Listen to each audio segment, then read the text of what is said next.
우리 인생에 참 문제들이 많죠.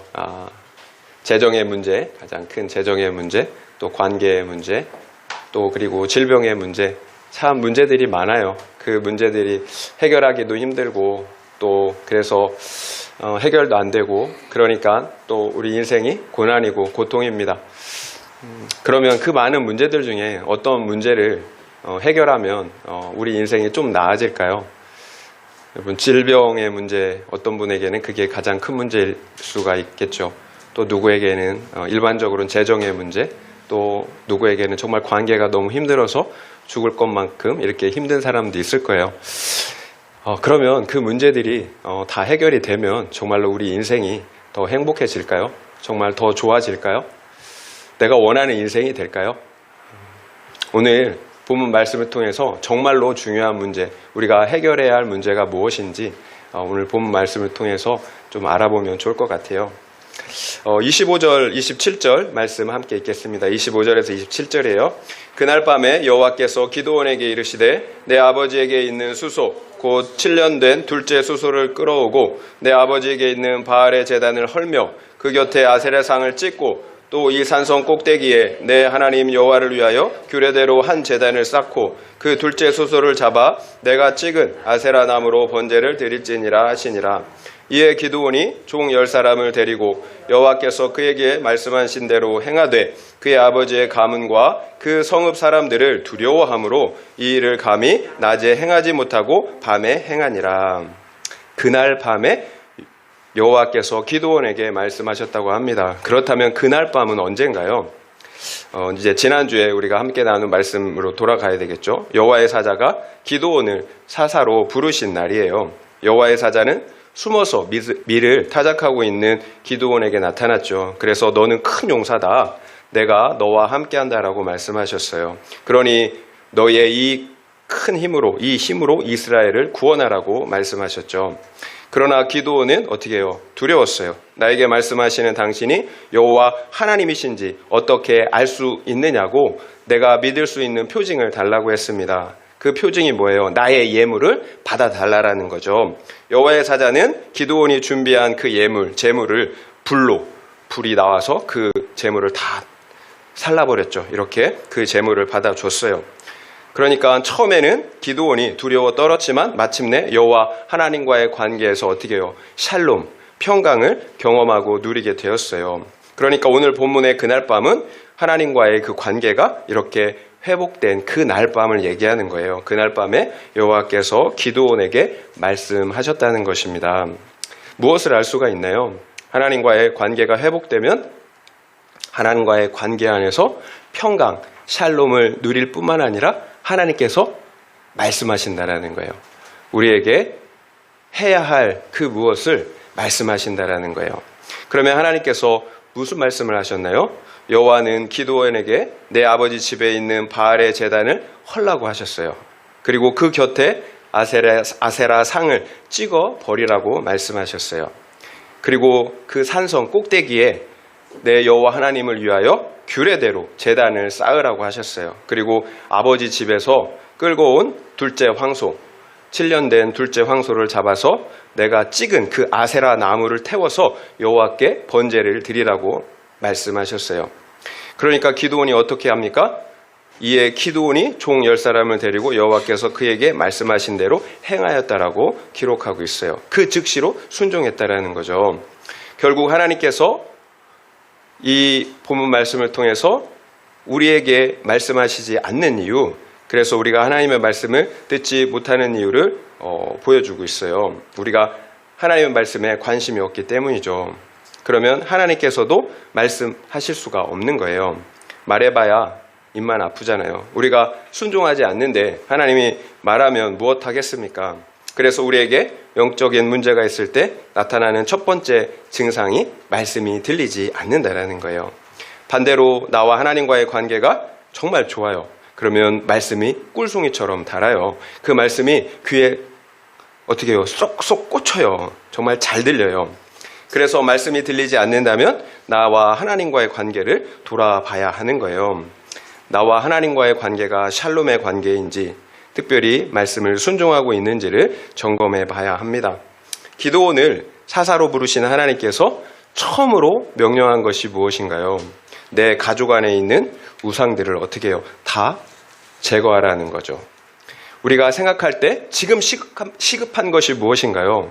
이스라엘을 약탈하고 괴롭히는 미디안과 아말렉 족속을 어떻게 해요? 쳐서 부셔야 되는 거죠. 쳐 부셔야 되는 거예요. 그래서 이스라엘을 구원하는 것. 여러분, 이것이 정말로 시급해요. 그런데 하나님은 그 명령을 하지 않아요. 하나님의 첫 번째 명령은 우상을 제거하라는 것이었습니다. 우리는 언제고 나의 고난, 문제가 해결되는 것이 먼저죠. 그게 먼저예요. 그거 외에는 다른 게 안 보여요. 그러나 하나님은 안 그래요. 언제나 너의 거룩이 먼저라고 말씀하고 계신다라는 거예요. 우리가 왜 고난을 당하는지 그 원인과 이유를 알아야 합니다. 우리가 겪는 많은 현실적인 문제들과 고난은 증상이에요. 단지 증상에 지나지 않아요. 그 원인이 있어요. 근본적인 원인, 내부에 있어요. 우상을 섬기고 있다라는 거죠. 결국 우리가 지금 당장 물리쳐야 하는 원수 대적은 외부의 적이 아니에요. 우리 내부의 적들, 우상 숭배, 우상들이에요. 우상 숭배하는 죄, 우상들이에요. 우상들이야말로 진짜로 우리를 괴롭히고 죽이는 원수 대적이라는 거죠. 그 우상들을 제거하라고 하나님이 명령하세요. 여러분, 그 우상을 제거하지 않으면 우리가 아무리 눈에 보이는 문제들을 해결한다 해도 그때뿐이에요. 언발에 오줌을 넣는 격이에요. 잠깐은 해결한 것 같지만 그 문제들이 다시 불거져요. 더 큰 문제들이 된다라는 거죠. 그래서 지혜 중에 지혜는 본질, 원인을 해결하는 거예요. 하나님께서 과거에 기드온에게만 이렇게 말씀하셨다고 생각하면 안 돼요. 기록된 말씀을 통해서 우리에게 동일하게 말씀하고 계신다라는 거예요. 내 안에 있는 바알의 제단들을 깨트리고 아세라 상을 찍어내라고 지금 우리에게 명령하고 계신다라는 거예요. 우리의 구원은 회개로부터 시작됩니다. 그러나 진정한 회개는 단지 부르짖는 것이 아니에요. 내 안에 있는 우상을 깨트리고 여호와께로 돌아가는 거예요. 돌이키는 거예요. 그래서 여호와의 그 제단을 회복하고 그러므로 여호와 하나님만 섬기는 것입니다. 이것이 성경이 말씀하시는 진정한 회개예요. 그래서 예수님이 가져오신 그 하나님의 나라에 들어가는 것, 여러분, 이것이 여러분 회개와 돌이킴, 그래서 하나님의 나라에 들어가는 거죠. 바알 제단을 만들어 놓고 죄사하며 섬겨요. 그리고 아세라 상을 세워놓고 또 섬기고 있어요. 여러분, 이방인들이 아니에요. 가나안 땅의 이방인들이 아니에요. 지금 여호와 하나님을 섬긴다고 하는 이스라엘 백성들이 그렇게 했다라는 거예요. 여러분, 다소 충격이죠. 이스라엘 백성들이 바알 제단을 만들어 놓고 아세라 상을 세우고 바알에게 아셀에게 제사하고 섬겼다라는 거예요. 이스라엘 백성들이 여호와 하나님을 섬기지 않은 것이 아니에요. 섬겼어요. 그러나 동시에 바알과 아세라 역시 함께 제사하고 섬겼다라는 거죠. 이것이 그 당시 이스라엘의 문제만은 아니에요. 오늘날 우리의 모습이잖아요. 우리는 그 당시 이스라엘 백성들을 쉽게 어떻게 해요? 한심하다 판단하고 정죄할 수가 있어요. 우리는 최소한 눈에 보이는 우상은 섬기지 않으니까 참 미개하다, 한심하다라고 생각할 수 있어요. 여러분, 그러나 우리가 얼마나 돈을 사랑합니까? 그래서 믿는다고 하는 사람들이 정말 우리가 생각하지 못한 정말 그런 수많은 편법들을 사용해서 돈을 취하잖아요. 제가 이걸 계속 얘기하면 또 뭐 어떤 분들은 힘들어 하실 것 같기도 한데, 여러분, 가상화폐, 일확천금을 얻기 위해서 가상화폐에 투자하고 또 집을 몇 채씩 소유하는 것, 또 나라에서 나오는 돈을 다양한 방법을 이용해서 이렇게 타내는 것.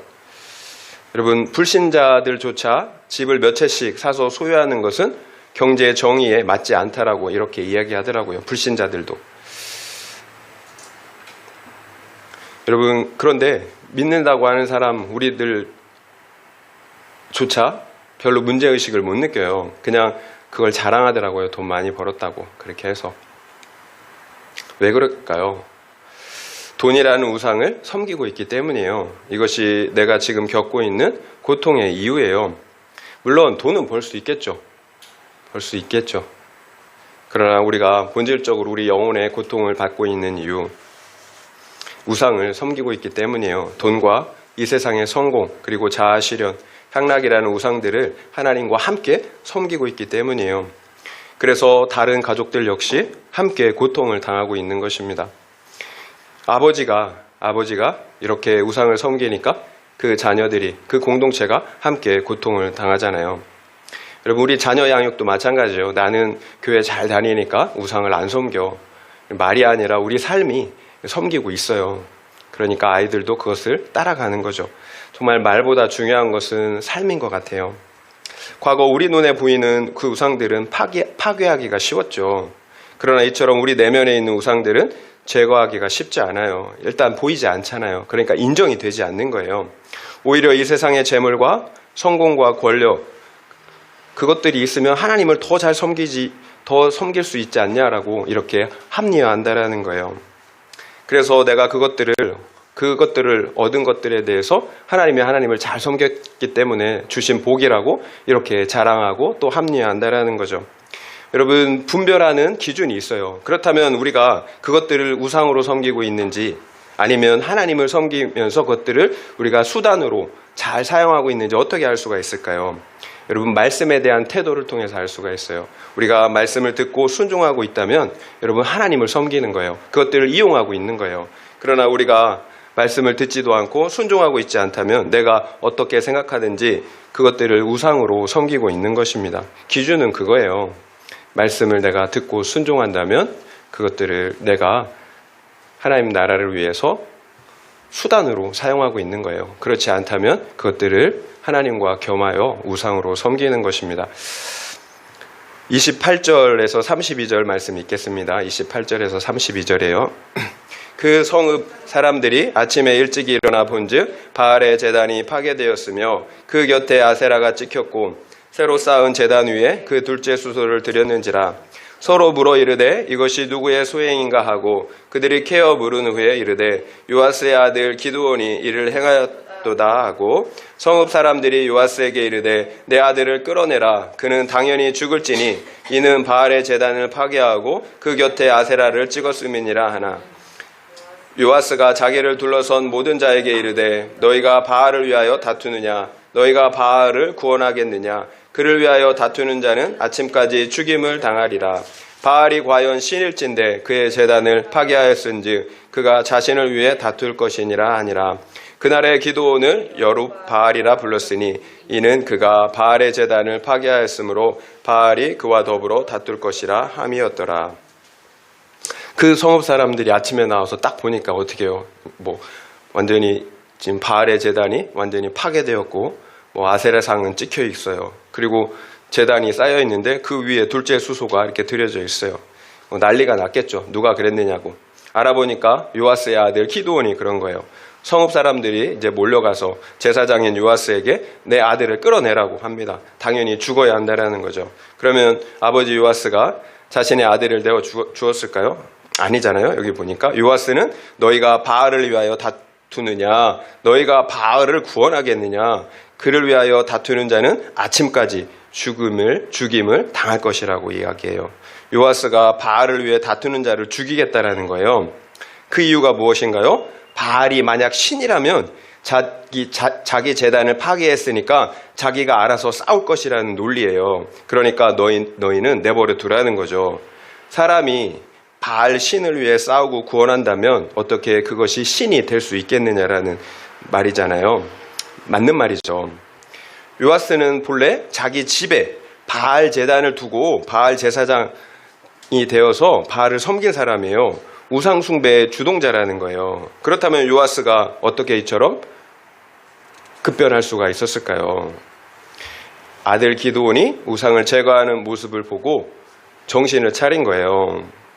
자신도 지키지 못하는 신이 신인가, 우상의 허구성을 깨닫게 된 거죠. 돈을 섬기고 그리고 성공을 섬긴다고 그것들이 나를 구원할 수 없다, 이 사실을 깨닫게 된 거예요. 결국 기드온의 그 목숨을 건 순종으로 아버지와 그 가족들이 우상 숭배의 그 올무에서, 그 속임수에서 빠져나올 수가 있게 되었다라는 거예요. 여러분, 이것이 순종의 결과예요. 작은 순종이라 할지라도, 두려운 순종이라 할지라도 순종하면 하나님이 일하세요. 문제는 우리가 순종하지 못하는 거예요. 여러분, 기도원의 입장에서 한번 보세요. 다 함께 바알에게 제사하고 아사라에게 분향하면 아버지도 좋아하시고 주변에 있는 친척들도 좋아해요. 얼마나 화목하고 다 좋잖아요. 그러나 나는 여호와 하나님만 섬기겠다고 하면 불화가 생기는 거죠. 가족에게서 배척당하고 미움당하게 됩니다. 두렵잖아요. 그러니까 기드온이 낮에 우상을 깨트리지 못하고 아무도 보지 않는 밤에 행한 거죠. 여러분, 우리가 믿음으로 순종한다라는 것은 전혀 두려움 없는 상태를 말하는 게 아니에요. 두려움이 없어서 순종하는 게 믿음이 아니에요. 여러분, 믿음은 두려움에도 불구하고 해야 할 일을 하는 것. 여러분, 이게 믿음이에요. 우리가 완전해서 여러분 믿음으로 행하는 것이 아니에요. 여러분, 순종하는 게 중요해요. 믿음에 여러분 열매가 뭘로 나타나겠어요? 순종으로 나타나는 게 믿으니까 여러분 순종하는 거예요. 그럼 부족한 순종이라도 괜찮아요. 그 나머지는 하나님께서 일하시잖아요. 정말 두렵죠. 두렵죠. 무슨 일이 일어나는 것은 아닐까? 정말 가족들이 나를 다시는 보지 않는다고 하진 않을까? 두려워요. 그러나 만약 기드온이 계속해서 두려워만 했다면, 그래서 우상들을 깨트리지 못했다면 어떻게 됐겠습니까? 계속해서 그 거짓 화평이 지속되었겠죠. 그래서 요아스와 그 성에 사는 모든 사람들은 여전히 바알과 아세라를 제사하고 섬기지 않았겠습니까? 그러면 그 영혼들은 어떻게 될까요? 결국 지금 좋다고 좋은 게 아니잖아요. 잠시 잠깐 좋다가 여러분 영원한 생명이 달린 문제잖아요. 여러분, 내가 그래서 깨어 있어야 되는 거예요. 정신 차리고 깨어 있어 있는 것, 한 사람, 그 한 사람이 정신 차리고 깨어 있는 게 이렇게 중요한 거예요. 여러분, 이 땅의 삶은 금방이에요. 여러분, 성경이 우리 인생을 뭐라고 합니까? 한 번 부는 바람과 같아요. 여러분, 바람 휙 하고 지나가잖아요. 여러분, 한 번 부는 바람이에요. 아침에 잠시 있다 사라지는 이슬과 같다라고 우리 인생에 대해서 이렇게 이야기해요. 헛되고 헛되고 헛되니 모든 것이 헛되도다. 여러분, 누가 한 말입니까? 여러분, 찌질한 인생, 우리가 볼 때 세상적으로 실패한 인생이 고백한 말이 아니에요. 이 땅의 모든 부귀영화, 누릴 수 있는 모든 것을 다 누린 솔로몬 왕이 했던 고백이에요. 헛되고 헛되고 헛되니 모든 것이 헛되도다. 이 땅에 부귀영화, 새말가치가 없다라는 거예요. 그것을 다 누려본 사람이. 여러분, 기드온의 순종으로 가족이 살고 공동체가 살고 나라와 민족이 살았어요. 그날의 기드온을 여룹바알이라고 불렀습니다. 바알이 그와 함께 다툴 것이다 라는 의미잖아요. 바알이 신이라면 그와 함께 싸울 것이라는 거예요. 그러나 기드온은 죽지 않았어요.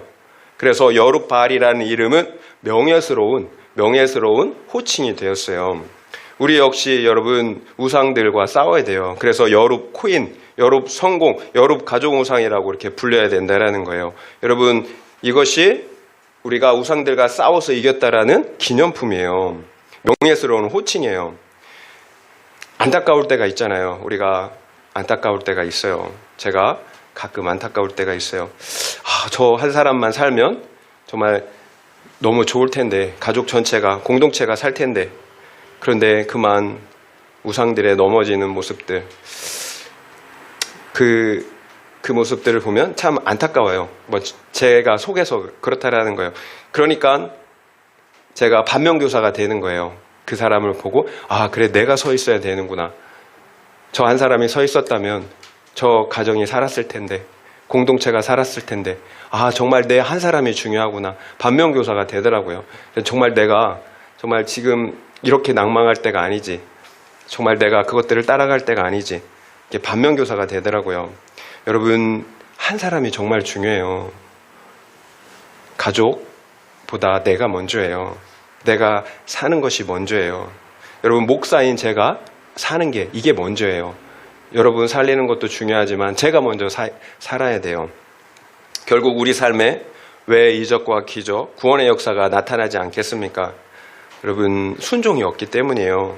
아무리 기도해도 순종하지 않는다면 여러분 소용이 없어요. 아무 일도 일어나지 않아요. 순종해야 합니다. 그러면 하나님께서 우리 가족의 영혼 구원 역시 책임져 주신다라는 거예요. 여러분, 가족 우상, 돈 우상, 성공 우상, 인정 우상과 같은 우상들을 깨트려야 합니다. 여러분, 이것이 내가 해야 할 순종이에요. 기도원에게 맡겨주신 순종이에요. 그것을 순종하면, 그 작은 것에 순종하면 나머지는 하나님이 알아서 싸워주신다라는 거예요. 여러분, 이런 비슷한 일이 약 1300년 전에 독일에서 있었어요. 지금 독일은 선진국이죠. 그러나 그 당시에 게르만 부족들은 로마에 비하면, 그 당시에 발전한 로마에 비하면 원시인과 다름이 없었어요. 그래서 그들은 많은 신들을 섬겼는데 특별히 토르라는 천둥의 신을 이렇게 섬겼는데요. 그 토르 신에게 봉헌된 거대한 참나무를 신성시하고 숭배하고 있었어요. 그들은 이 나무를 건드리는 사람은 즉시 천벌을 받아 죽을 것이라는 그런 믿음을 가지고 있었어요. 그런데 그 당시 영국에서 건너온 선교사가 있었는데 보니파시오라는 사람이 있었거든요. 근데 선교를 하는데 선교가 안 되는 거예요. 그 나무 때문에. 사람들이 막 그 나무를 어떻게 음란하게 섬기니까 예수를 안 받아들이는 거죠. 하나님을 안 받아들이는 거예요. 결국 보니파시오는 군중이 지켜보는 앞에서 도끼를 들고 가갖고 그 나무를 찍어버렸어요. 이교도들은 이제 뭐 바라보면서 어떻게 했을까요? 저놈 저 벼락맞아 죽을 거다. 이렇게 막 저주를 퍼부면서 이렇게 쳐다보고 있는데 아무 일도 일어나지 않는 거예요. 멀쩡한 거예요. 여러분, 그럼 어떻게 됐을까요? 완전 대역전이 일어난 거죠. 사람들이 그 토르신의 무력함을 이제 보게 된 거잖아요. 그래서 그들이 예수께로, 하나님께로 돌아오게 되었습니다. 그 후에 보니파시오는 독일 기독교의 기틀을 놓는 그런 독일인의 사도가 되었어요. 여러분, 한 민족이 이 한 사람의 순종을 통해서 한 민족이 살고 세워졌다라는 거죠. 저도 하나님이 계속 부담을 주세요. 저 사람한테 가서 복음을 전해라. 그런데 두렵잖아요. 창피하잖아요. 계속 밀어요. 쪽팔리니까. 아유, 나 해야 될 것도 많은데. 이러면서. 그러니까 하나님이 안 기뻐하시더라고요. 그래서, 결국 내 안에 그만큼 영혼에 대한 마음이 없는 거죠. 내 우상들을 섬겨야 되니까. 나는 성공하고 또 인정받기를 원하는데 가서 이제 복음을 전한다라는 것은 쪽팔리는 일이잖아요. 참 목사인데 이렇게 믿음이 없어요. 그래서 기도하면서 이렇게 또 사촌 동생들에게 처사촌 동생 그리고 저 사촌 동생들에게 이렇게 제 간증문을 써서 복음을 전하고 이렇게 했습니다. 막 부담이 있었는데 순종하니까 마음이 편하더라고요. 결과야 하나님께 맡기는 거죠. 하나님께서 하실 거예요. 중요한 것은 순종하는 거예요. 순종하는 거. 내 힘으로 안 되죠. 그래서 참 은혜를 구해야 되더라고요. 내 안에 하나님의 그 긍휼의 마음이, 사랑의 마음이 넘쳐야 그것도 되더라고요. 그래서 우리가 은혜밖에 없는 것 같아요. 순종하는 것도 내 힘과 의지로 되는 게 아니라 하나님의 은혜가 임할 때 자연스럽게 순종이 되어지는 것 같습니다. 정말 한 영혼이 긍휼히 여겨지지 않는다면 순종 안 돼요. 여러분, 머리로 알아갖고 다 되면 다 순종하죠. 결국 은혜인 것 같아요. 하나님의 은혜가 우리에게 임할 때 우리가 그 한 영혼을 하나님의 마음으로 긍휼히 여기고 정말 때를 따라 정말 이렇게 기도원처럼 이렇게 순종할 수가 있는 것 같습니다. 이 뻔한 갈등을 알잖아요. 어떤 일이 일어날 것. 그럼에도 이렇게 순종할 수 있는 것, 그것은 하나님의 마음이 부어졌기 때문이라고 믿어요. 적용 질문 드리겠습니다. 첫 번째 적용 질문은 내가 진멸하고 파괴해야 할 우상은 무엇입니까? 재물, 성공, 인정, 외모, 자아실현, 가족입니까? 그로 인해 나뿐만 아니라 가족들 역시 함께 고난을 받고 있다는 사실이 인정이 되십니까? 한번 생각해 보시기 바랍니다. 내가 진멸하고 파괴해야 할 우상은 무엇입니까? 재물, 성공, 인정, 외모, 자아실현, 가족입니까? 그로 인해 나뿐만 아니라 가족들 역시 함께 고난을 받고 있다는 사실이 인정이 되십니까? 한번 생각해 보시기 바랍니다. 우리 33절에서 35절 말씀 읽겠습니다. 그때 미디안과 아말렉과 동방 사람들이 다 함께 모여 요단강을 건너와서 이스라엘 골짜기에 진을 친지라. 여호와의 영이 기드온에게 임하시니 기드온이 나팔을 불매 아비에셀이 그의 뒤를 따라 부름을 받으니라. 기드온이 또 사자들을 온 므낫세에 두루 보내매 그들이 모여서 그를 따르고 또 사자들을 아셀과 스불론과 납달리에 보내매 그 무리도 올라와 그를 영접하더라. 그때 미디안과 아말렉과 동방 사람들이 다 함께 모여왔습니다. 그리고 요단강을 건너 이스라엘 골짜기에 진을 쳤어요. 드디어 이제 대적들이 쳐들어온 거죠. 그때 여호와의 영이 기드온에게 임하였습니다. 그러자 기드온이 나팔을 불죠. 그러니까 아비에셀이 그를 따라서 부름을 받았어요. 여기에서 아비에셀은 므낫세 지파거든요. 기드온이 므낫세 지파 중에서 기드온 집안 사람들이에요. 그러니까 먼저 기드온 집안 사람들 아비에셀이 따라왔다라는 거죠. 그리고 기드온이 그 사자들을 므낫세 그 지파에 두루 보내니까 그들 역시 따라왔어요. 그리고 또 사자들을 아셀 지파, 스불론 지파, 납달리 지파에 보내자 그들 역시 올라와서 어떻게 기드온을 영접하고 따랐다라고 말씀하고 있어요. 여기에서 아셀, 스불론, 납달리는 그 북쪽에 있었던 가나안, 그 북쪽에 있었던 그 므낫세 지파들이 살고 있었던 그 지역에 있었던 지파들이에요. 그러니까 자기 집안부터 자기 지파 그리고 그 주변에 살고 있는 지파까지 어떻게 해요? 나팔을 부니까 또 사자를 보내니까 다 기드온을 따랐다라고 말씀하고 있어요. 언제 이런 일이 일어났다라는 거죠? 기드온이 바알 제단을 파괴하고 아세라 상을 찍은 이후에 순종한 이후에 이런 일들이 일어났다라는 거예요. 결국 앞서도 말씀드린 것처럼 우리 구원의 시작은 절대로 외부와의 싸움이 아니에요. 우리 내부와의 싸움, 거룩의 싸움이에요. 우리 안에 있는 우상들을 제거해야 합니다. 그러면 여호와의 영이 임하세요. 여호와의 영이 임하세요. 큰 집에는 금그릇, 은그릇, 질그릇처럼 많은 그릇들이 있어요. 그러면 여러분은 금그릇, 은그릇, 질그릇이 있는데 어느 그릇에 음식을 담아 먹고 싶겠습니까? 금그릇, 은그릇에 먹으면 좋겠죠. 그런데 금그릇, 은그릇이 더러운 게 잔뜩 묻어 있어요.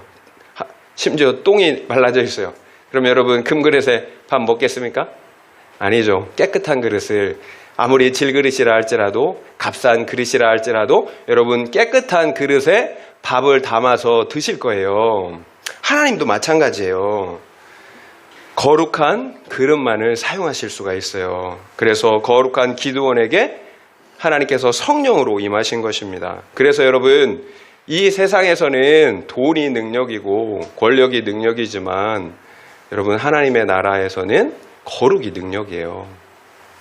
우리가 거룩할 때만 생명 되시는 능력 되시는 하나님께서 우리와 함께 하실 수가 있기 때문이에요. 그래서 날마다 내 죄를 보며 거룩과 구원을 이뤄가는 그 사람이 이스라엘을 구원하는 큰 용사가 될 수가 있는 것입니다. 여러분 나에게 왜 성령이 없는지, 여러분 성령이 없는 것은 심각한 거예요. 여러분 나에게 왜 성령이 없는지 아니면 성령으로 충만한지 여러분 이 말씀을 통해서 우리를 돌아봐야 합니다. 여호와의 영이 기드온에게 임하자 기드온이 나팔을 불었어요. 그러자 나와 가까운 사람들로부터 다른 지파들까지 그렇게 기드온을 따르고 있어요. 여러분 이 세상에 취해 우상 숭배를 하면서 영적으로 잠자고 있는 그 영혼들을 지금 깨우고 있다라는 거예요. 나만 사는 게 아니라 잠자고 있는 자들, 우상 숭배에 잠자고 있는 그 영혼들을 지금 깨우고 있다라는 거예요. 그러면 왜 기드온을 따랐겠습니까? 앞서 에훗 우리가 봤잖아요.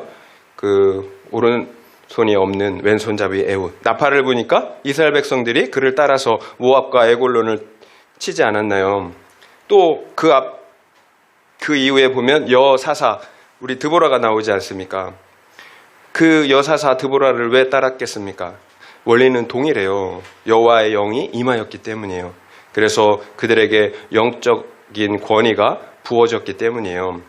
여러분 그래서 우리가 거룩을 회복해야 하는 거예요.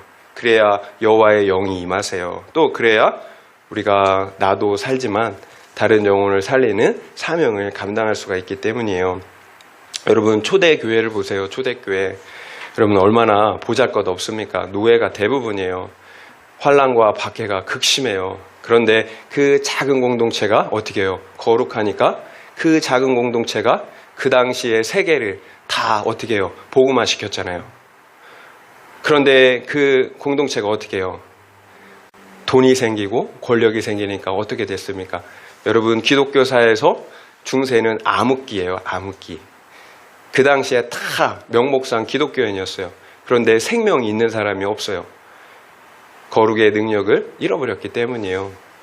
여러분 왜 믿는다고 하는 사람들이 하나님께 쓰임받지 못할까요?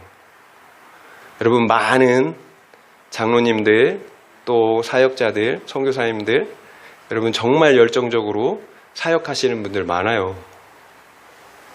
그런데 그 모습을 보면 거룩하지 않은 모습들이 있어요. 그러면 그가 세운 공동체는 중세의 교회가 되는 거예요. 생명 없는 공동체가 되는 거죠. 초대교회 공동체가 되느냐 아니면 중세교회 공동체가 되느냐 여러분 정말 중요하잖아요. 나에게 달려있는 거예요. 우리 교회가 어떤 공동체가 될지 우리 가정도 마찬가지예요. 초대교회 공동체가 될지 아니면 중세교회 공동체가 될지 나의 거룩에 달려있어요. 여러분 더러운 걸레로 아무리 열심히 닦으면 뭐 하겠어요? 안 닦는 게 낫잖아요.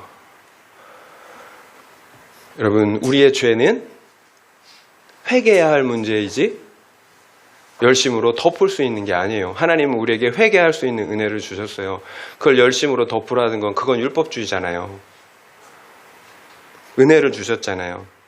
여러분 우상 숭배의 본질이 뭡니까? 제가 여러 번 말씀드렸죠. 타락한 내 자아라고. 여러분 나 중심성의 죄가 우상들을 만들어내는 거예요. 그래서 칼빈은 우리의 마음은 우상 공장이라고 얘기했어요. 우상들을 계속 찍어내요. 우리 마음이. 우리가 사랑하고 섬기는 우상들을 만들어낸다라는 거예요. 그러니까 우상 숭배를 여러분 어떻게 깨트리려면 어떻게 해야 합니까? 내 자아가 여러분 어떻게 해요? 처리돼야 되는 거예요. 내 자아가. 우리 힘으로 안 되죠. 그래서 예수님께서 우리 주님께서 십자가를 지신 거잖아요. 죽으시고 부활하신 거예요. 우리 힘으로 할 수 없기 때문에 우리가 십자가에서 우리 이 타락한 자아를 처리해야 되는 거예요. 예수와 함께 죽고 예수와 함께 사는 거예요. 여러분 우리의 생명으로 어떻게 사랑합니까? 어떻게 순종합니까? 여러분 내가 죽어야 돼요. 예수가 살아야 돼요. 이게 복음이잖아요. 내 자아가 처리되고 예수의 생명으로 사는 것. 여러분 그렇지 않으면 절대 우리는 열매 맺을 수 없어요. 절대 순종하는 나무가 될 수가 없다라는 거예요. 여러분 그래서 기독교는 윤리가 도덕이 아니라는 거예요. 내가 죽고 예수가 사는 건데 어떻게 윤리 도덕이 될 수가 있겠어요. 생명이라고 하는 거예요. 그래서 기독교는 종교가 아니라 여러분 생명이에요. 내가 죽는 거예요. 여러분 잘 알아야 돼요. 윤리 도덕으로 말씀을 행하는 게 아니에요. 내가 죽고 예수가 살아서 말씀을 행하는 거. 이게 복음의 능력이잖아요. 나는 못하지만 그 복음의 능력으로 하는 거예요. 내 죄를 예수가 가져가셨잖아요. 그래서 예수와 함께 죽는 거예요. 그래서 예수의 의로움이 나의 것 되는 거예요. 여러분 자아가 죽지 않으면 종교인이에요. 우상 숭배하는 종교인이에요. 종교인의 특징이 무엇인가요? 열심은 있잖아요. 근데 순종이 없어요. 사랑이 없어요. 거룩이 없어요. 물론 율법주의는 있어요. 율법은 있어요. 제가 그렇더라고요. 제가 자아가 죽지 않으니까 하나님의 일을 하는 것도 내 방법대로 해야 되고 내가 해야 되는 거예요. 다른 사람이 하면 어떻게 해요? 내 방법대로 안 하고 다른 사람이 하면 어떻게 해요? 시기하는 마음이 들고 화가 나요. 이게 제가 그래요. 내가 죽지 않았기 때문인 거죠. 내가 죽지 않고 예수가 내 안에 살지 않으니까 여전히 내가 뭔가를 하는 거예요. 여러분 이게 종교인이에요. 여러분 그리스도인은 내가 죽는 거예요. 그래서 예수가 사는 거예요. 적용 질문 두 번째 드리겠습니다. 내 안에 하나님의 성령이 함께 하십니까? 그 성령으로 충만하십니까? 그렇지 못하다면 거룩의 문제, 순종의 문제라는 것이 인정이 되십니까? 내 안에 하나님의 성령이 함께 하십니까? 그 성령으로 충만하십니까? 그렇지 못하다면 거룩의 문제, 순종의 문제라는 것이 인정이 되십니까? 한번 생각해 보시기 바랍니다. 36절에서 40절 말씀 함께 읽겠습니다. 36절에서 40절이에요. 기드온이 하나님께 여쭈되 주께서 이미 말씀하신 같이 내 손으로 이스라엘을 구원하시려거든 보소서. 내가 양털 한 뭉치를 타작마당에 두리니 만일 이슬이 양털에만 있고 주변 땅은 마르면 주께서 이미 말씀하신 같이 내 손으로 이스라엘을 구원하실 줄을 내가 알겠나이다 하였더니 그대로 된지라. 이튿날 기드온이 일찍이 일어나서 양털을 가져다가 그 양털에서 이슬을 짜니 물이 그릇에 가득하더라. 기드온이 또 하나님께 여쭈되 주여 내게 노하지 마옵소서. 내가 이번만 말하리이다. 구하옵나니 내게 이번만 양털로 시험하게 하소서. 원하건대 양털만 마르고 그 주변 땅에는 다 이슬이 있게 하옵소서 하였더니 그 밤에 하나님이 그대로 행하시니 곧 양털만 마르고 그 주변 땅에는 다 이슬이 있었더라. 하나님께서 기드온을 사사로 이스라엘의 구원자로 불러주시고 세워주셨잖아요. 그래서 기드온은 자기 집에 있는 우상들을 진멸하고 그래서 거룩하게 하였습니다. 그러자 하나님께서 기드온에게 성령으로 임하셨죠. 그러니까 또 이스라엘 백성들은 기드온을 따라서 어떻게 함께 모였단 말이에요. 싸우기 위해서. 그렇다면 이스라엘을 구원할 모든 준비가 끝났어요. 그래서 하나님의 말씀을 믿고 나가서 싸우기만 하면 된다라는 거예요. 그런데 갑자기 기드온이 어떻게 해요? 두려운 거예요. 여호와 하나님을 시험하고 있어요. 내가 양털 한 뭉치를 타작마당에 두겠다라는 거예요. 그래서 만약 이슬이 이 양털에만 있고 이 다른 타작마당은 이슬이 없다면 마른 땅이라면 그러면 내가 하나님의 말씀대로 이게 하나님의 말씀대로 그것이 하나님의 뜻이라는 걸 인정하고 가서 싸우겠다라는 거예요. 그러면 어떻게 됐나요? 그 다음날 하나님께서 기드온의 시험을 어떻게 해요? 들어주셨어요. 그래서 양털에만 이슬이 있는 거예요. 그리고 다른 땅은 마른 땅이에요. 그래서 양털에 맺힌 그 이슬을 쭉 짜니까 물이 어떻게 해요? 그렇게 한가득 차는 거예요. 그러면 기드온이 믿어야 되잖아요. 그럼 순종해야 되잖아요. 그런데 기드온은 또다시 여호와를 한 번만 더 시험하게 해달라고 이렇게 얘기해요. 이번엔 반대로 이 마른 땅은 이슬이 내리게 하고 그리고 그 이슬이 내렸던 양털에는 바짝 마르게 이렇게 한 번만 더 시험을 하게 해달라는 거예요. 그러면 하나님이 어떻게 하셨을까요? 이놈 참 믿음이 없다. 야, 너 같은 애 내가 못 쓰겠다. 이렇게 하셨을까요? 그런데 하나님은 그렇지 않으셨어요. 두 번째 시험에도 그대로 기드온이 요구하는 대로 그 시험을 들어주셨어요. 요구 역시 들어주셨다라는 거예요. 다음날 보니까 어떻게 해요? 마당은 어떻게 해요? 이슬로 가득한데 그 양털만 뽀송뽀송했다라는 거예요. 여러분 이런 기드온을 보면서 여러분 어떤 생각이 드시나요? 여러분 표징을 보았잖아요. 또 성령이 임하셨잖아요. 그런데 여전히 두려워해요. 하나님의 말씀을 어떻게 여전히 신뢰하지 못한다라는 거죠. 참 인간적이죠. 우리의 모습을 보니까. 이것이 우리의 모습 참 똑같은 것 같아요. 믿음이 없어요. 그런데 하나님은 이런 기도의 시험에 대해서 어떻게 해요? 책망하시지 않아요. 오히려 그 시험에 두 번씩이나 응답해 주고 있다라는 거죠. 여러분 그 이유가 무엇일까요? 저는 이렇게 생각을 좀 많이 해봤거든요. 하나님과 기드온의 관계가 회복되었기 때문이다.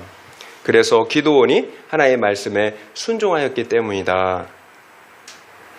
그리고 지금 기드온이 무엇보다 왜 시험합니까? 내 정욕을 위해서 시험하는 거 아니잖아요. 하나님의 말씀을 순종하기 위해서 시험하고 있다라는 거예요. 결국 하나님께서 기드온의 시험에 응답하신 이유는 거룩한 기드온이 하나님을 시험했기 때문이에요. 거룩한 기드온이 하나님의 말씀을 순종하기를 원하는 기드온이 하나님을 시험했다라는 거예요. 그래서 하나님께서 그 시험에 응답해 주신 거예요. 반대로 생각해 보자고요. 우리가 거룩하지도 않는데 하나님을 시험하면 어떻게 될까요? 그러면 그 시험은 무엇을 위한 시험일까요? 나의 뜻을 이루기 위한 시험일까요? 아니면 주님의 뜻을 이루기 위한 시험일까요? 나의 정욕을 이루기 위한 시험이겠죠. 나의 정욕을 이루기 위한 그 시험은 어떻게 해요? 하나님께서 응답하실 수가 없겠죠. 여러분 가끔 더 심각한 문제가 있는 경우가 있더라고요. 성령의 인도하심을 받아야 되는데 미혹하는 영, 귀신의 인도함을 받는 사람들이 있다라는 거예요. 여러분, 거룩하지 않는데, 말씀에 순종하지 않는데 무슨 영의 인도함을 받아요. 여러분, 그게 성령인지 아니면 미혹하는 영인지 어떻게 알겠습니까? 성경은 분명히 그렇게 말씀하고 있잖아요. 후일에 어떤 사람들이 타락해서 믿음에서 떠나 귀신의 영, 미혹하는 영을 따른다고. 내가 순종하지 않는다면 성령의 인도가 아니라 미혹하는 영의 인도함을 받을 수가 있다라는 거예요. 속게 된다라는 거죠. 여러분, 우리의 믿음은 온전하지 않아요. 내 안에 성령 하나님이 계시지만 때로 의심이 들기도 하고 잘못된 길로 가기도 한다라는 거예요. 여러분, 이것이 우리의 연약함이에요. 죄된 몸을 여전히 입고 있잖아요. 그래서 우리가 솔직해져야 되는 거죠. 믿어지지 않으면 믿어지지 않는다라고. 그래서 믿음을 달라고 요구할 수가 있어야 된다라는 거예요. 믿어지지 않는데 믿는다고 한다면 이건 자기 기만이에요. 스스로를 속이는 거죠. 그렇다면 왜 스스로를 속이게 되겠습니까? 여러분, 내가 말씀에 순종하고 있다면 여러분 속지 않아요. 기도원은 지금 이스라엘을 구원하라는 하나님의 말씀에 순종해야 합니다. 그런데 자신에게는 그 말씀을 순종할 만한 믿음이 없는 거예요. 그래서 보는 거예요. 순종해야 되는데 나는 그 말씀을 순종할 만한 믿음이 없다라는 걸 보는 거예요. 그러니까 어떻게 해요? 솔직해질 수가 있는 거죠. 말씀에 순종할 수 없으니까, 그 믿음이 없으니까 믿음을 달라고 하나님은 시험할 수밖에 없는 거죠. 그러나 말씀에 순종하지 않는 사람은 어떻게 해요? 내 믿음을 바라볼 수 있는 기회가 없잖아요. 기준이 없잖아요. 그러니까 어떻게 해요? 내가 누군가를 사랑해야 되는데, 그래서 복음을 전해야 되는데, 그런 어떤 하나님의 말씀이 있는데, 그렇다면 그 말씀의 기준을 가지고 정말 나는 믿음이 있는가 없는가를 보잖아요. 그런데 관심이 없다면, 사랑하고 복음을 전하는데 관심이 없다면 내가 믿음이 있는지 없는지 어떻게 알겠어요? 확인할 길이 없는 거죠. 그러니까 나는 믿음이 있다라고 어떻게 해요? 착각을 하게 되는 거죠. 여러분, 하나님의 말씀에 순종하지 않는다면 여러분 내 믿음을 의심해 봐야 되는 거예요. 성경은 계속해서 그런 믿음은 어떻게 해요? 죽은 믿음이라고 하잖아요. 여러분, 제가 여러분을 겁주기 위해서 또 이렇게 너무 극단적으로 여러분 몰아가려고 그러는 게 아니라, 여러분 우리가 잘 알아야 되잖아요. 그래야 여러분 우리가 잘 알아야 정말 하나님이 원하시는 그 복을 받지 않겠습니까? 여러분, 기도원의 믿음을 보세요. 하나님께서 아버지의 집의 우상을 깨트리라고 이렇게 명령하잖아요. 두려워요. 솔직히 두렵잖아요. 우상 깨트리는 게 난리 나잖아요. 죽음 각오하고 해야 되는 거예요. 그럼에도 순종했어요. 그리고 이번에는 이스라엘을 구원하라고 해요. 여러분, 이 역시 마찬가지잖아요. 두렵잖아요. 그 수많은 그 미디안의 진짜 그 메뚜기 때처럼 몰려온 그 수많은 미디안 대적들을 어떻게 그 몇 명 되지도 않는 이스라엘 백성 가지고 가서 싸워 이길 수가 있겠어요. 그런데 순종해야 되는 거예요. 순종하길 원하는 거예요. 그러니까 하나님께 믿을 수 있는 증거를 요구하는 거죠. 그래서 정직한 기도는 여러분 믿음이에요. 그게 믿음이에요. 정직한 기도, 믿음의 또 다른 모습이라는 거예요. 비록 부족하지만 하나님께 구한다라는 그 자체가 믿음이 있다라는 증거예요. 여러분, 원망도 시험도 하나님께 하세요. 사람한테 하지 말고. 여러분, 그러면 그 믿음이 있는 거예요. 연약하지만 믿음이 있는 거예요. 여러분, 원망하더라도 하나님께 하세요. 그리고 시험하더라도 여러분 하나님께 하세요. 사람에게 하지 마세요. 여러분, 그것이 믿음이 있는 거예요. 하나님은 그 믿음을 귀하게 여기세요. 여러분, 나를 속이는 것보단 나아요. 아무것도 하나님께 요구하지 않는다면 부족한 믿음조차 없는 거잖아요. 요구하는 것 자체가 믿음이 있는 거예요. 여러분, 믿어지지 않으면 믿어지지 않는다라고 솔직하게 여러분 인정하셔야 됩니다. 그리고 믿고 싶다라고 여러분 하나님께 솔직해져야 돼요. 제가 그랬어요. 처음에 교회 갔는데 사람들을 너무 잘 믿는데 안 믿어져요. 얼마나 답답했겠어요. 믿고 싶은데 하나님께 당신을 믿고 싶은데 믿어지지 않는다고 솔직하게 믿음 달라고 믿음 주시더라고요. 믿음 주시더라고요. 성령도 주시더라고요. 여러분 이것이 하나님께서 원하시는 거예요. 그러면 하나님은 우리에게 믿을 수 있는 증거를 주세요. 믿을 수 있는 증거를 주세요. 믿음을 주시고 믿을 수 있는 증거를 주세요. 하나님은 선하시기 때문에 우리가 원하는 그것, 가장 좋은 것을 주십니다. 2025년 7월 14일 간증자의 나눔을 나누겠습니다. 제가 2025년 간증자의 그 간증을 나누는 이유는 그 당시 본문이 여기 보니까 사사기 그 본문에 2025년이더라고요. 그래서 그 본문에 그 간증자를 나누려고 합니다. 이기적이고 욕심이 많은 저는 착하고 효녀인 척 포장하며 살았습니다. 유학과 취업 실패라는 인생의 쓴맛을 보고 나서야 제 민낯이 드러나 하나님께 살려달라고 부르짖었습니다. 고통 가운데 신음하다가 이제 어떤 고난이 와도 주님만 바라보며 견딜 수 있겠다고 생각했습니다. 그러다 결혼 후 남편은 사업에 실패해 2년간 재택근무를 한답시고 집에 있었습니다. 그러면서 저는 남편과 다툼이 늘고 고부 갈등까지 더해지니 하루에도 몇 번씩 이혼을 생각했습니다.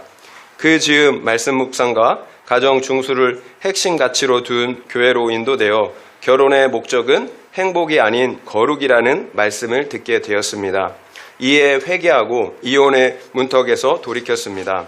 하지만 환경이 변하지 않자 공동체에 묻고 따르려 노력하는데 왜 이렇게 오랫동안 시련을 주시느냐며 주님 앞에 울부짖었습니다. 그러자 주님은 과거 항공사 승무원으로 인하며 내 소견에 오른 대로 결정하고 하나님을 멀리한 죄를 보게 하셨습니다. 더 나아가 하나님을 모르는 가족이 물질을 우상 삼게 한 죄까지 회개하게 하셨습니다. 그렇게 저는 구원을 위해 기도하는 사명의 자리로 부르심을 받고 교회에서는 소그룹 리더로 세워졌습니다. 그럼에도 저는 여전히 연약하고 소심해서 밤에 몰래 우상을 없앤 기도원처럼 두려운 게 많습니다. 또 수시로 표징을 구하는 마음으로 기도하곤 합니다. 그런데 주님은 저의 이런 연약함마저 쓰시고 날마다 주시는 말씀으로 저와 함께 하십니다. 이것이 표징으로 믿어지니 감사합니다. 여호와의 영이 기드온에게 임하시니 그가 나팔을 불며 힘있게 나아간 것처럼 저에게도 성령님이 새 힘을 주실 줄 믿습니다. 제 안에 아직 부수지 못한 물질 우상과 나태의 죄를 헐고 찍으며 영적으로 재정비하겠습니다. 하나님께서 어떻게 이분을 기드온처럼 가족과 공동체의 구원자로 세워 가시는지를 이 간증을 통해서 볼 수가 있어요. 유학과 취업 실패, 그리고 이혼의 위기, 그리고 변하지 않는 환경처럼 수많은 고난들로 찾아오세요. 그래서 부르짖게 하십니다. 그리고 그때마다 하나님의 말씀이 들리게 하셨어요. 그래서 내 안에 있는 성공 우상, 가족 우상, 물질 우상과 같은 수많은 우상들의 죄를 보고 회개하고 돌이키게 하셨어요. 그 결과 기드온처럼 공동체의 리더로 그리고 구원자로 세워지게 된 것을 볼 수가 있습니다. 여러분, 재정의 문제, 직장의 문제, 관계의 문제, 그 문제들의 배경에는 공통적으로 우상 숭배의 죄가 있었어요. 여러분, 이것을 우리가 이 간증자를 통해서 알 수가 있는 것입니다. 결국 왜 환경이 바뀌지 않았겠습니까? 나는 다 해결된 줄 알았지만 여전히 우상 숭배의 죄가 남아 있었다라는 거예요. 기드온이 하나님과의 관계가 회복되었지만, 그래서 모든 죄의 문제, 우상의 문제가 해결된 줄 알았지만 여전히 우상 숭배가 남아 있었다라는 거예요. 하나님은 속지 않으시는 거죠. 여전히 남아 있는 우상 숭배의 죄를 보고 진멸하게 하신다라는 거예요. 여러분, 이것이 은혜예요. 거룩만이 나도 살고 또한 다른 영혼들 역시 살리는 구원자로 그리고 사명자로 세워지는 길이기 때문이에요. 여러분, 저 역시 마찬가지더라고요. 제 안에 있는 사역에 대한 야망, 그리고 성공에 대한 야망의 죄는 이 정도면 된 것 같은데 참 끝나질 않아요. 내 뜻대로 되지 않으니까 부르짖다가 이렇게 부르짖게 되죠. 부르짖다 보면 감사하게도 내 죄가 보입니다. 교만의 죄, 나의 성공을 우상 삼은 죄, 사랑 없는 죄가 보이더라고요. 그러면 참 부르짖다 보면 내 죄가 보이니까 입을 다물 수밖에 없는 거죠. 하나님의 그 사랑이 깨달아지니까 원망이 감사로 바뀝니다. 내 안에는 항상 이런 치열한 싸움이 있어요. 육적으로는 성공을 원해요. 그런데 내 영혼은 어떻게 해요? 거룩을 원해요. 영혼이 힘이 세면 참 감사해요. 기뻐요. 그런데 육체가 힘이 세면 어떻게 해요? 원망이 돼요. 불평이 돼요. 그래도 부르짖다 보면 하나님이 은혜를 주시고 내 죄를 깨닫게 해주셔서 그래도 하나님의 사랑으로 인해서 참 원망이 감사로 바뀌는 것을 보게 됩니다. 제 안에 한 영혼에 대하여 더 긍휼한 마음이 생기는 것을 볼 수가 있다라는 거예요. 여러분, 거룩 여러분 부담스럽죠? 자꾸 거룩이라고 하니까. 여러분, 하나님은 거룩하신데 그 하나님이 내가 거룩하니 너희도 거룩하라고 말씀하셨잖아요. 여러분, 하나님이 존귀하시죠. 높고 존귀하세요. 여러분, 우리에게 거룩을 요구하신다라는 것은 하나님처럼 우리를 높여주시길 원한다라는 거예요. 여러분, 그지 새끼처럼 천변에서 떨어진 음식이나 주워 먹는 그런 그지 새끼처럼 살기를 원합니까? 아니면 그 왕의 아들로, 왕자로 그 거룩한 곳에서 존귀하게 살기를 원하십니까? 여러분, 거룩을 우리에게 요구하신다라는 것은 하나님께서 자신의 위치까지 우리를 높여주시겠다라는 거예요. 여러분, 우리를 사랑하시기 때문에 거룩을 요구하시는 거예요. 여러분, 천변의 그지 새끼처럼 살기를 원하지 않는다는 게 자기의 자녀들이. 여러분, 우리를 사랑하시는 거예요. 우리를 높여주시겠다라는 거예요. 여러분, 그래서 내가 지금 내가 원하지 않는 환경 가운데 있을지라도 여러분, 하나님의 그 진심, 그 사랑을 여러분 생각하시고 여러분 회복하시면 좋겠어요. 여러분, 기쁨과 또 감사를 회복하시면 좋겠어요. 세 번째 적용 질문 드리겠습니다. 내가 평소 하나님께 구하는 것은 무엇입니까? 순종하는 믿음입니까? 아니면 문제 해결, 이 땅의 기복입니까? 그렇다면 그 이유는 무엇인 것 같습니까? 내가 평소 하나님께 구하는 것은 무엇입니까? 순종하는 믿음입니까? 아니면 문제 해결, 이 땅의 기복입니까? 그렇다면 그 이유는 무엇인 것 같습니까? 한번 생각해 보시기 바랍니다. 말씀을 마무리하겠습니다. 기드온이 부르심을 받고 처음으로 받은 말씀이 무엇인가요?